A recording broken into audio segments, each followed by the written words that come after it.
A paz do Senhor, que Deus possa te abençoar em nome de Jesus.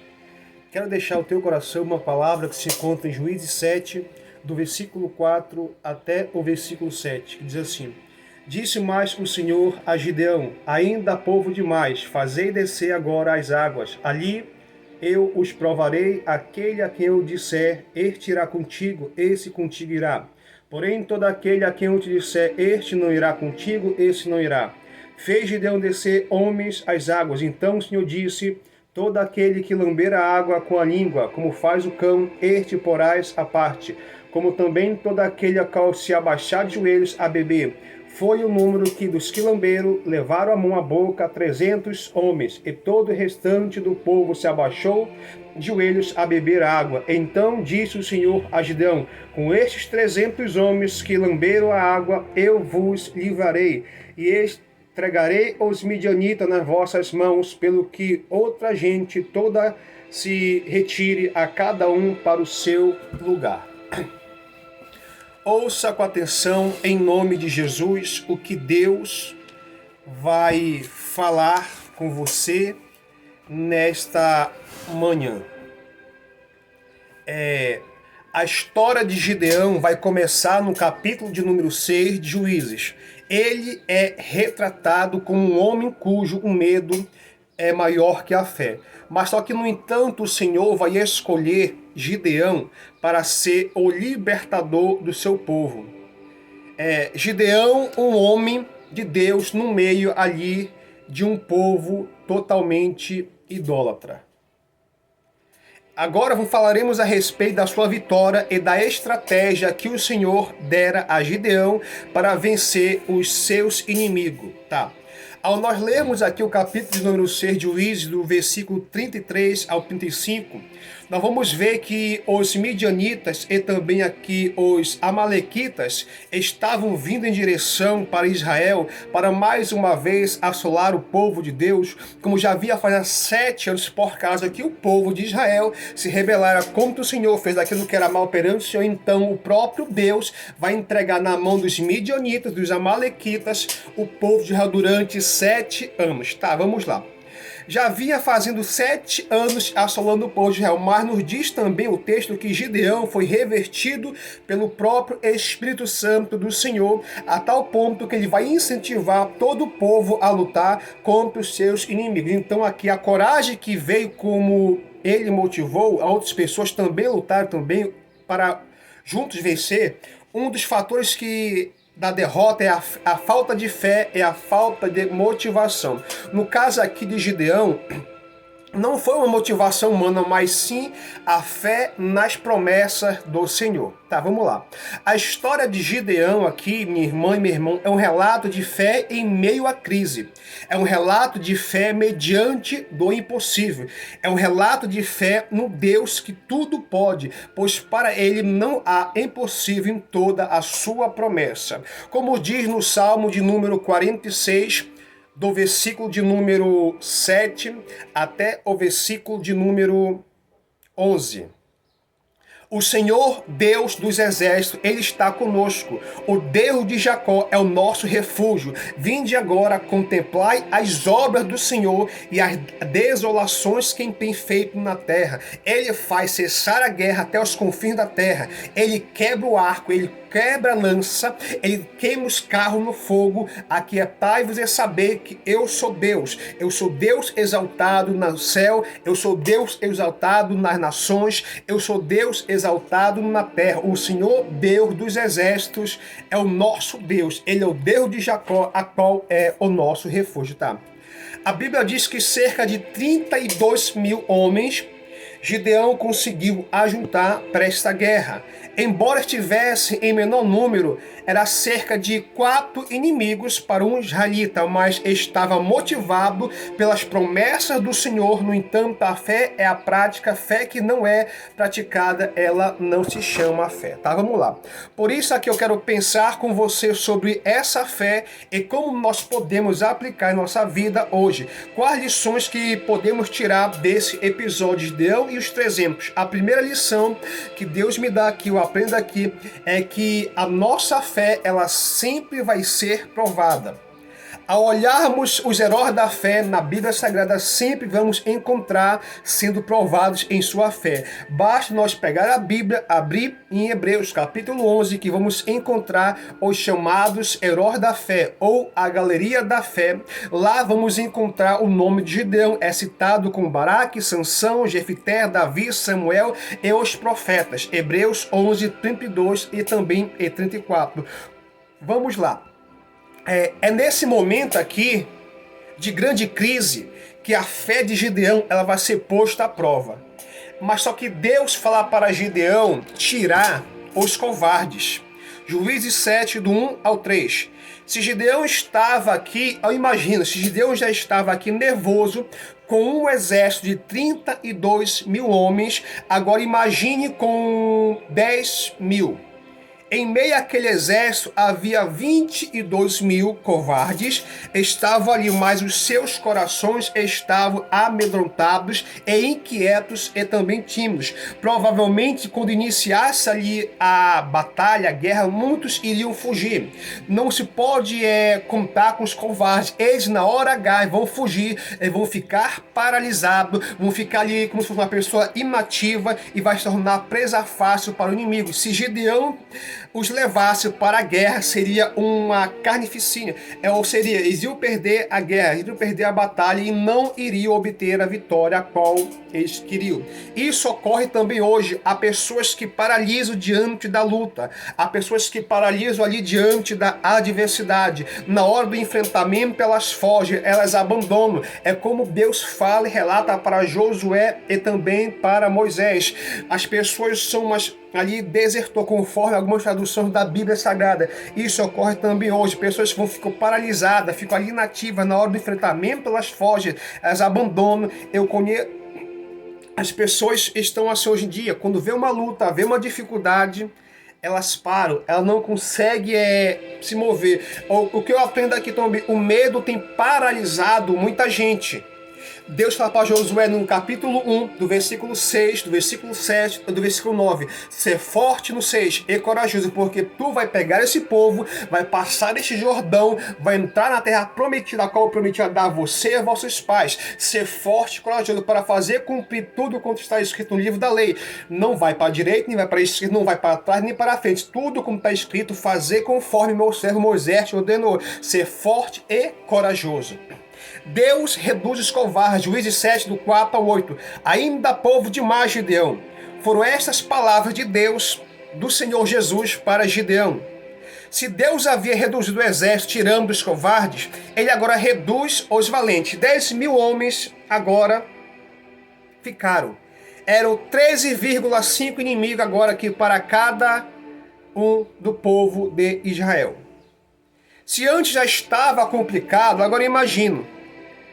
Agora se tornou impossível, pois o Senhor mandou Gideão mandar para casa 9.700 homens, 9.700 soldados voltaram para casa, ficando reduzido o exército para 300 soldados, ou seja, 450 soldados, 450 inimigos para cada soldado israelita.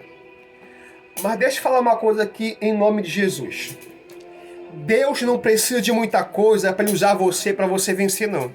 Deus não precisa de muitas pessoas para o nome dele ser glorificado na tua vida. Deus não precisa de muita coisa que você tenha. Ele só basta você usar aquilo que você tem. Por isso o Senhor fez este teste na beber a água. Muitas vezes nós estamos sendo testados e não sabemos. Uma certa vez eu vi um vídeo em que mostrou uma firma que precisava ali de uma pessoa para datilografar alguns documentos ali, tá? Vamos lá. Eu pus um anúncio no jornal, várias pessoas apareceram, mas somente um foi contratado.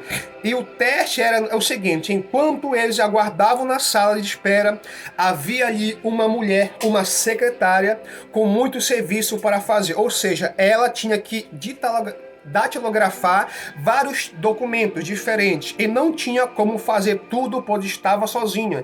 E havia outra pessoa ali na mesa, né? Outro tipo de sala. Tá, vamos lá. Com outro computador, sem ninguém estar trabalhando nele. dois computadores numa sala, uma pessoa lá. Um estava trabalhando, outro não. Era vaga a ser preenchida. Dois candidatos que passaram por ali. Só um se prontificou em ajudar, enquanto a outro aguardava ser chamado. E outros ficaram conversando, lendo algum tipo ali de revista, mexendo talvez no celular. Foi exatamente essa pessoa a ser contratada. Faça de toda ocasião uma grande ocasião, pois nunca se sabe quando alguém está avaliando algo para ser elevado. No teste aqui da água dá para nós perceber, ou ver, ou fazer algum tipo de especulação que o texto não nos dá. Não é que eu queira acrescentar, ou diminuir, ou colocar. Mas penso que nesse teste havia algo que podemos concluir. Os 300 aqui que beberam a água, levando a mão à boca, eram homens atentos que, ao redor daquilo que estava acontecendo, aquilo que estava ocorrendo ali, afinal, eles estavam em uma guerra. Minha irmã e meu irmão, Deus quer nos usar e nos fazer vencedores, mas para isso nós devemos estar atentos ao que está acontecendo diante de nós. Há muitas pessoas que são tampas azuis, que estão alienadas ali ao seu tempo, não sabem de nada, não querem saber de nada, não querem fazer absolutamente nada e tem raiva de quem faz alguma coisa. O apóstolo Paulo foi um dos apóstolos mais usados por Deus, pois ele era um dos mais bem preparados para ir ao mundo gentílico. Ele conhecia a língua, costume e filosofia de sua época. Veja o discurso ali em Atos capítulo 17, do 16 ao 34, ele escrevendo a carta aos Tessalonicenses, disse: julgai agora todas as coisas, mas retém aquilo que é bom. 1 Tessalonicenses 5, 21. Escrevendo também a Timóteo, ele diz: também procura agora apresentar-te a Deus aprovado, como obreiro aprovado, que não tem do que se envergonhar, mas que maneja bem a palavra da verdade. 2 Timóteo 2,15. Observando tudo isso, reter aquilo que é bom, isso vai se referir ao mundo secular. Manejar bem a palavra da verdade, isso vai se referir ao mundo espiritual.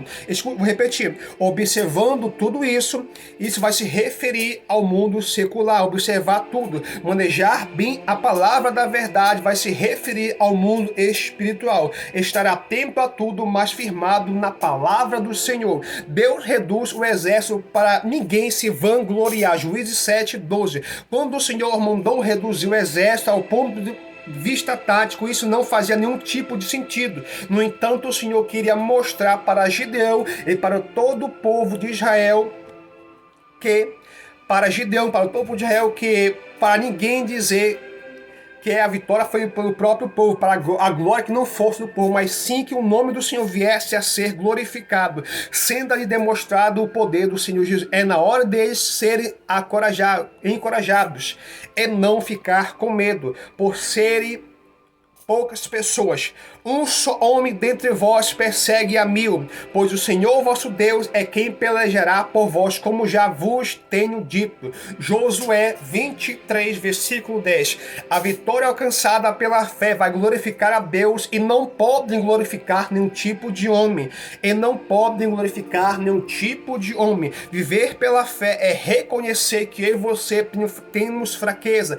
Viver pela fé é reconhecer que eu e você temos limitações, mas confiados na vitória que vem do Senhor. Muitos são os exemplos bíblicos de pessoas que, depois de grandes vitórias, abandonaram o Senhor. Veja, por exemplo, o rei Uzias, 2 Crônicas 26, do versículo de número 5 ao versículo 16. E buscou a Deus enquanto viveu. Zacarias, que instituiu no temor de Deus, enquanto buscou o Senhor, Deus fez prosperar. Mas quando ele havia tornado poderoso, o seu coração se exaltou, de modo que se corrompeu e cometeu transgressão contra Deus, contra o seu Senhor, pois entrou no templo do Senhor para queimar incenso ao altar no Deus estranho. Ou seja, o orgulho tem sido a causa da ruína de muitas pessoas. Veja em Provérbios 16, 18, a soberba, ela vai proceder à destruição, e quem tem altivez de espírito vai proceder à queda. É por isso que Paulo fala, vigiai aquele que está em pé, tome cuidado para que não venha a cair. A segunda lição que eu aprendo aqui que Deus me dá em nome de Jesus é que o Senhor sempre vai renovar a minha e a tua fé. Juízes 7, do 9 ao 15. Então disse o Senhor Gideão, com estes 300 homens, lamber a água eu vos livrarei. Ainda assim o medo de Gideão era palpável. Nós não somos diferentes de Gideão. Muitas vezes nosso coração gela diante de uma adversidade, humanamente falando, impossível, mas é nessa hora, nesse momento, que a misericórdia do Senhor mais uma vez nos alcança. É por isso que Deus vai instruir o profeta Malaquias no capítulo 3 do versículo 6 assim: eu, Senhor, eu sou mesmo, eu não mudo com o tempo, e é por causa disso que vocês, ó filhos de Israel, não são consumido. Escuta aqui, por favor. O Senhor, ao ver Gideão, que estava extremamente com medo, temeroso, renova mais uma vez a sua fé. Através da promessa, Gideão 7, versículo 9, entenda mais uma coisa. Crente não vive de sinais, crente vive de promessa. É uma promessa que não vem do homem, mas sim do Filho do homem. A promessa do Senhor não cai por terra, muito pelo contrário, o Senhor zela para cumprir a sua palavra, como ele fala em Isaías 55, do 10 ao 11, porque assim como desce a chuva, a neve dos céus, para lá não torno, sempre primeiro que rega a terra, se fecunda e faça brotar, para que a semente ao semeador, o pão que come, assim será a palavra que sai da minha boca, ela não voltará vazia, mas vai cumprir aquilo que eu ordenei. Escuta só, através de mais um sinal que Deus dá a Gideão. Talvez este seja um dos sinais mais estranhos que o Senhor pudesse dar a alguém, fazer com que o próprio inimigo sonhasse e tivesse um tipo de uma interpretação de um sonho, sendo que o sonho era a sua própria derrota. Um pão de cevada em vez de um pão de trigo representa os fazendeiros pobres de Israel. Esse pão representava Gideão, seu exército. Escute só, que apesar de serem pobres, fracos, iam vencer o exército inimigo na força do Senhor. E na passagem de 1 Reis, do capítulo 4, do versículo 28, a cevada é retratada como alimento apropriado para os animais, não para seres humanos.